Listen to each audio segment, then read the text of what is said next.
the location that you're at, and then anybody else in the room. So if you have multiple people in, if you could put their names on the chat just so I could do some attendance there. And then I'm also going to record this session. So just about a minute here, I'm going to get that started.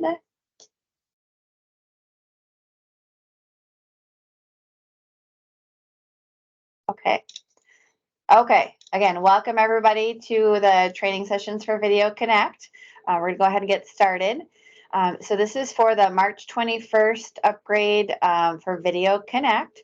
So the reason that we're doing this is because soon Vidyo Desktop, which you're all using now, is no longer going to be supported by Vidyo. So we have to do the upgrade to Vidyo Connect. And so we're going over this because it does look really different from what you're using right now, the version. And so we're going to share our screens and go over what it's going to look like. And then Lana's going to go through some of the functions on Vidyo as well. And then at the end, we're going to go over a change to our workflow process for telemedicine and then open it up to any questions after that. And so when it gets closer, I'm going to send out another email to the leadership and make sure that everybody is getting ready to change this over. And so March 21st, you're going to make sure that you do this upgrade. And we ask that you don't do it prior to March 21st, just in case, or I should say, so that if you tried to connect, all of our providers are not going to be upgrading until the 21st, so you won't be able to have the video piece of it to connect. And then also, if you could do this prior to the telemed appointment, though, and not wait a few minutes before the appointment to do this upgrade.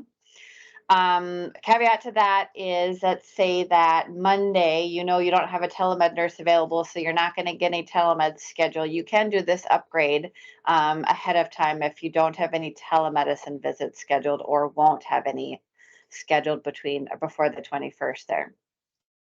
And then another thing I want to point out is we had sent out all of the PowerPoints and the tip sheets on how to install and for how to use Vidyo Connect. I'm going to send out another email probably on Monday again, just to make sure everybody remembers to upgrade, and then send over the information for you all. And then just asking who's going to actually be the one that's going to be doing this upgrade at your site. I know a lot of our sites have IT, but there are some that do not have that. And so it is going to be the telemed nurse. So just going to be communicating with who's going to be doing that upgrade. So this is for anyone that uses telemedicine for Vidyo with AllTrue, as well as telepharmacy. We have in a lot of our sites that use Vidyo and connect with us. And so I did send communication out to everybody as well who is on my pharmacy contact list. So that will need to be upgraded as well. And then as well, if there's any backup. So if you have Vidyo on any other devices, if you have it on like a tablet, an iPad or something, I know some sites have that when they are taking it to rooms in their hospitals, or as well like into patient rooms in some of the nursing homes. So we want to make sure that we upgrade and get that new portal address for every single site or place device that's using Vidyo. So I am going to go ahead and share my screen so you can I can show you the differences here for Vidyo. So on my screen, the top left, I have what it looks like normally now when you log into Vidyo. So there's the Vidyo, the colored cube there, and then our video portal, which is the alltrue.health.vidyoconnect.com. So what's going to be changing then, what it's going to look like over to the right is this square with Vidyo Connect. And then the portal address is going to be different. So it's going to be alltrue.health, the number 4, vidyoconnect.com. So what's going to be changing in that portal is the number 4 after health. Your username and passwords will all stay the same. Then on the bottom left is where normally what it would look like when you'd have like your frequent contacts listed there that you can select and call, and then the white address bar. And then over to the right is what it looks like now. So not too different for that. You'll still have be able to save your frequent contacts and then have that white address bar to search. So that's what it looks like for the difference there and the two things. And then I'm gonna send it over to Lana, who's gonna show you actually all of the walkthrough on Video Connect. So Okay. Hey, everybody. So first, I'm just going to show you how to download. And so the address, you'll just open a browser. In this case, I'm using Edge, but you can use Chrome. And same as the portal address, it's alltrue.health and then the number 4.videoconnect.com. And then it'll bring you to this page and you'll just hit download. If you're using Chrome, the download will go down in the, whoops, in the left-hand side. But in this case, it's in the upper right-hand side since I'm using Edge. Let me, once it's done, and we'll just open it. And it only takes about a minute or two to download. Once it's complete, it'll actually launch Video Connect automatically. And it should also have that portal in there. So when mine launches, we'll have to just double check. Just take another little bit here.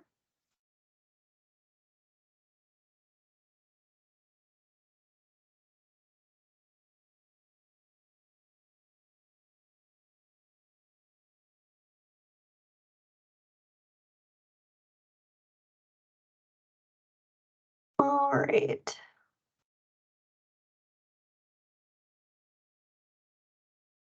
And here it comes.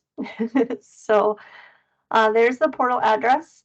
Just in case it doesn't automatically enter it, you'll have to enter the alltrue.health4.videoconnect.com. And same username and password that you've been using.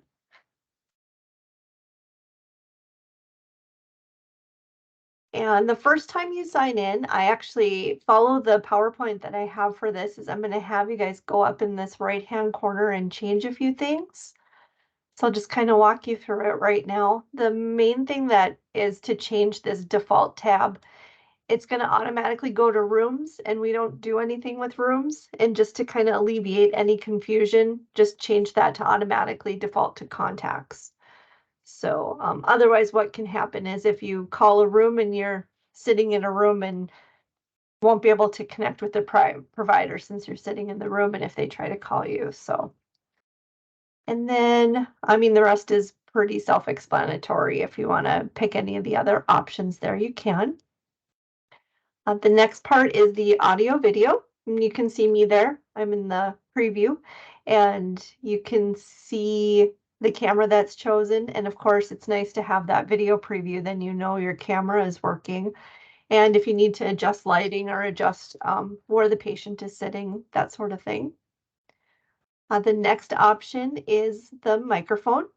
And this is nice because you can see you'll be able to test it yourself. You can see when I stop talking, it goes down and up, that sort of thing. So if it's not working, you can do the drop down and pick the correct microphone. So with that, also the speaker, same thing. You can use the drop down to pick the right one. Mine probably look a little different than yours. I think most sites use the Logitech Echo speakerphone canceling system. So usually that will be what you choose. And then to test it, you can just click on this test sound here and it'll make the sound and you can just hear it and make sure that it's making the sound out of the right speaker, right?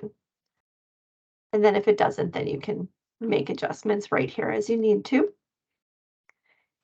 And then the ringing device. So if you do use a headset, I know some providers use a headset, you can change this so that way the ring for the room actually comes out in the speakers instead of just having it ring in the headset. You know, in case you're away from your desk, you can still hear it. So same thing with this, it's got the drop down and then you can test the sound to make sure it's coming out of the right device that you want to hear it from.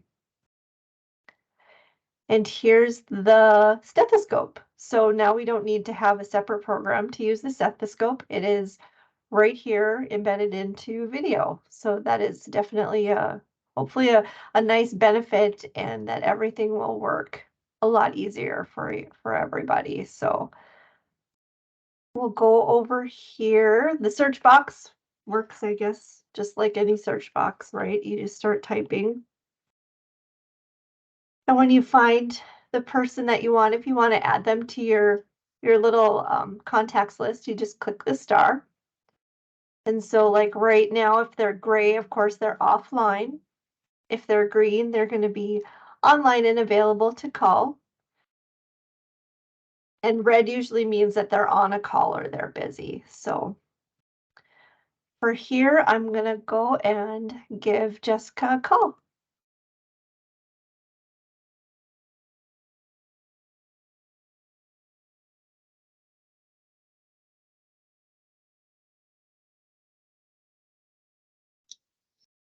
So here we go. These options down at the bottom. Oh, did you lose my sound? No? Oh, no. Okay. Yep. So options down here, if you do need to change the speaker, the microphone, you can do it here as well. And then the camera, I guess this would be if you have a different camera. I'm using a Surface, so that's why it has the front and the rear. If you have like the otoscope or the hand cam, this would be where you could switch those really easy without actually going into the settings. So, and we'll mention the chat. If you're having problems with the sound, you can always send a chat to the other person. If you need to give them a phone number to call, or just like, I'll be right back, anything like that. So you can do that there. And the highlight, of course, the reason we're doing all this is for this stethoscope. So right now we have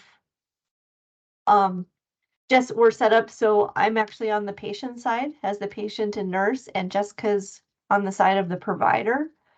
And we're both going to be able to see the stethoscope, but the provider, so Jessica's side, they're the ones that will actually turn it on and off. So as the nurse, your only responsibility is going to be placing the stethoscope onto the patient. So I don't know if you wanted to test it. I don't know if we need to. I lost my microphone last time, so Yeah, it's okay. We can just go right. where it's at. Yeah. Yeah. So, and I think, oh, and you had mentioned last time, which is good. The provider will have to, you press the stethoscope kind of like to pin it, and it makes it this bigger icon. And then to turn it on, you have to click it again. And then you'll get, I don't want to turn, I don't know how that messes up my stuff, but then up in the corner there, you kind of saw you got an error message, and it'll say it. I'll hold it here.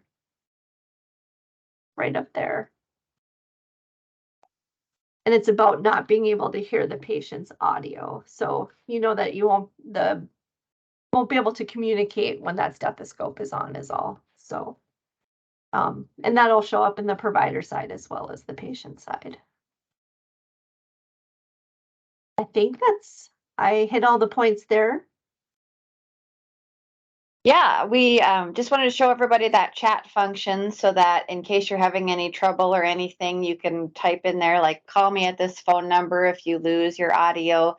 Just make sure that you know that the patient can see what you put in the chat too. So you want to make sure what you're typing in there. And then the other thing is just like as the same, when you're done with the call, you'll just leave the call there. So whoever does that first will disconnect. So I'm going to hit that now. I'll turn my camera back on so you can see me. So that's basically the functions in Vidyo. And so we wanted to make a couple of points to go over, and then a workflow process. And then as well as we'll open it up for questions. So you can unmute your mic and ask questions when we're done, or you can write it in the chat and then we'll answer those as well. And I will stay on for a few minutes after the meeting is over to see if anybody has any questions for me.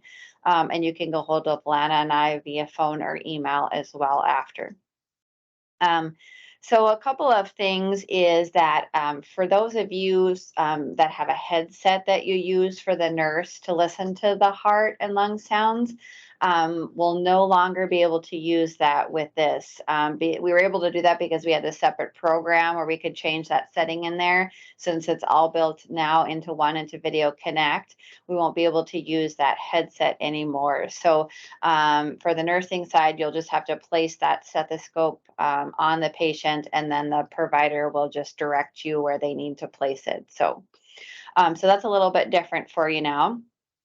The other thing I want to go over is the steth process. And so for the stethoscope, I wanted to point out, since I have you all here, is it's really, really important for the stethoscope that you are placing that on skin and not having any clothes near it or anything. I know usually for an in-person visit, providers will just place it over the clothes and they can hear, but with this one, it just picks up so many different sounds, which is great. We're able to hear the heart and lung sounds very well, but it also picks up everything else. So if there's clothes, they're going to hear this whooshing sound every time you try and move it.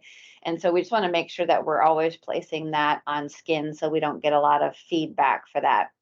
And so for like if you're connecting with neurology or urology, they're not going to spend a whole lot of time on the heart sounds. And so you can probably just pull down the shirt, place the stethoscope on the patient, and then the provider will be able to hear those sounds. And then for the lungs, what we need you to do is actually turn the patient around so the provider can see where you're placing that stethoscope. So I had a lot of providers make comments and got some feedback on it's difficult when so if I'm the patient, the nurse is placing the stethoscope behind and the provider can't see where they're at. And they even might be saying where they're placing it, left lower lobe. But we want to make sure that the provider can see where we're placing that. And that's very important for telemedicine, for that provider to have that visual as they are still doing that assessment. And so it may be a little bit hard sometimes if you have a patient, let's say, that's in a wheelchair. And so what I ask staff to do for the lung sounds is to actually just turn the wheelchair over to the side and then have the patient lean forward and then place the stethoscope for the lung sounds there on the back. And so the provider can see where you're placing that, and they can see exactly where they heard that crackle instead of relying on you just to tell them where it's at. So that is really important piece with telemedicine. We try and mirror as much as an in-person visit as we can. And so we want to make sure that we are allowed to keep using this service for our patients. A lot of them are utilizing this for patients who definitely have more needs maybe than some that are maybe seeing for family practice, as they are seeing a specialist. So we want to mirror these as much as an in-person visit as we can. So that is for the heart and lung sounds. And so this is going to be a change for our providers. They already use Vidyo Connect, so it's not going to be too different for them on their side. But what is going to be different is that stethoscope piece. And so Lana and I are going to be trying to run around to the telemed appointments, but we do a few hundred, probably over 200 a week, anywhere between 2 and 3. And so we want to make sure that we're trying to get to as many as we can. Unfortunately, are not going to be able to get to all. So we may need your nursing help on some of those appointments just to remind the provider that they have to click that button. So if they want to say, okay, let's listen to heart lung sounds, and you're placing that on the patient and then nothing is happening, just make sure that you tell them that they have to click on that stethoscope twice, click on it and then click it on again to get that going, and then click off when they're done listening. So we may need your help for a little bit until they get familiar with that. So that's going to be a process change for those providers. And then the other thing is checking for edema is one that they ask for quite frequently. And so that would be just making sure that you're moving that camera down and you're pulling up the pant leg and pulling down the sock and you're pressing, telling the provider what it is, +2 whatever, at the same time the provider's looking at it. So that's just a big point with telemedicine, is we have to make sure that the providers are seeing it at the same time. So that's probably the stethoscope and checking for edema is a big one. And then the providers are going to be looking at their screen in Epic and looking at lab results and documenting at the same time, and maybe asking you to move the camera around or questions. And then the good thing too then is to kind of write down maybe what the provider is asking for. So if they're changing a medication, if they want to see them again in 2 weeks with fasting lab over telemedicine, we want to make sure that we write that down and review that with the provider at the end of the visit to say, okay, you want to do lab in 2 weeks fasting.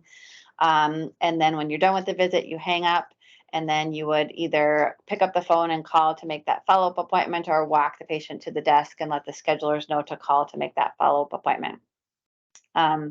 And so then the other process I want to let you guys know is we're changing the way that we obtain vitals and medications and check in our patients in Epic in our system. So I had gotten feedback from a lot of you in the region that you were having a hard time getting a hold of our nurses.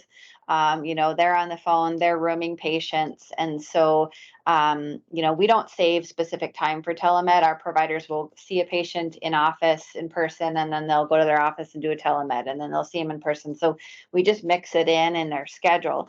And so that nurse may be rooming someone else or on the phone or doing something. And so you guys had a really hard time getting a hold of them to give them to report vitals to. So we changed that process. Well, we're going to change that process on March 21st at the same time that we go along with changing over this upgrade. So what we're going to do now is we're going to have that responsibility put back on our provider's nurse. So when you have a patient in your telemed room and you've got their vitals and reviewed their medications and everything, you're going to wait for a phone call, and our nursing staff, so Dr. Hostrup's nurse, is going to call you, and they're going to say, hi, this is Dr. Hostrup's nurse.